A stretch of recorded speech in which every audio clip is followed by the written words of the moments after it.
All right, so I forgot to tell you guys something at the beginning of class about your paper that might help you. There's a link actually embedded in the instructions, but I'm going to show you so you can't say I didn't show you as well. For one of the data sets that I gave you, so one of the spring 1 or spring 2, you're going to be doing this on just one of them. All right. What you need to do is take that data, and what you want to do is you want to find the line of best fit, right? So you got that plot, right? And you find the line of best fit using Excel, as always, right? Well, the question is, what's your uncertainty in that line of best fit? Because what you want to get out of there is the slope, which is somehow related to K. Yeah? So in order to do that, you have to look at the variation in this graph. You're only going to do this for this one. It'll suck, but you can get through it. All right, so the first thing you have to do is you have to find the average of the x's and the average of the y's. To do that, it's just an average formula, so from I equals 1 to n of x sub I over n, and the same thing for y. From I equals 1 to n of y sub n over n. So standard averages, no problem. It's probably a little bit different than the average we took before because these don't seem to be related in a way that would be averaged. What that should give you is 1 point on this line, if I could actually draw a point. Yeah, right there. From there, this is going to be in the form of y equals mx plus b.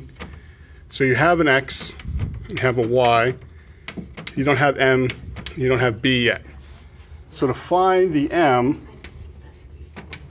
you're going to use a standard equation.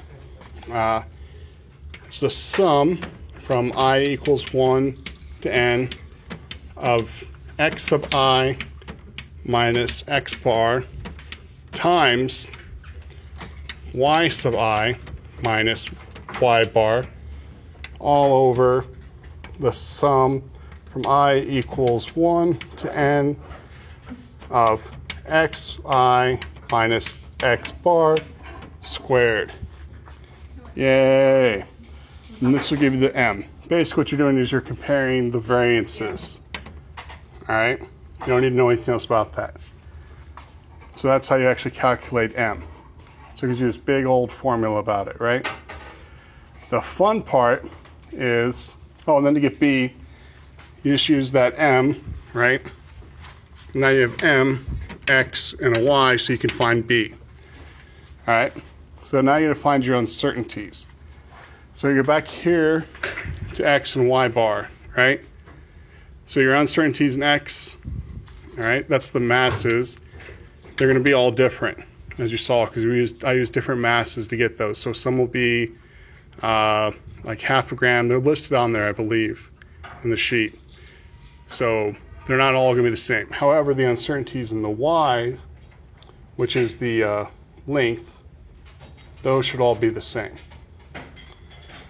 So we've already done something like that before, I believe.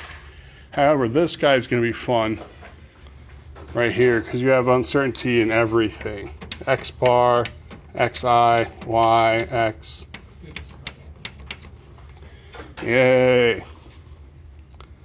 Yeah, and each one will have a different uncertainty. So it's going to be a big old thing you work out, and we're only going to do it for the one. All right, they should be similar to each other, so it doesn't matter if you choose spring 1 or spring 2 to do this on. All right, if you have any questions, email me. All right.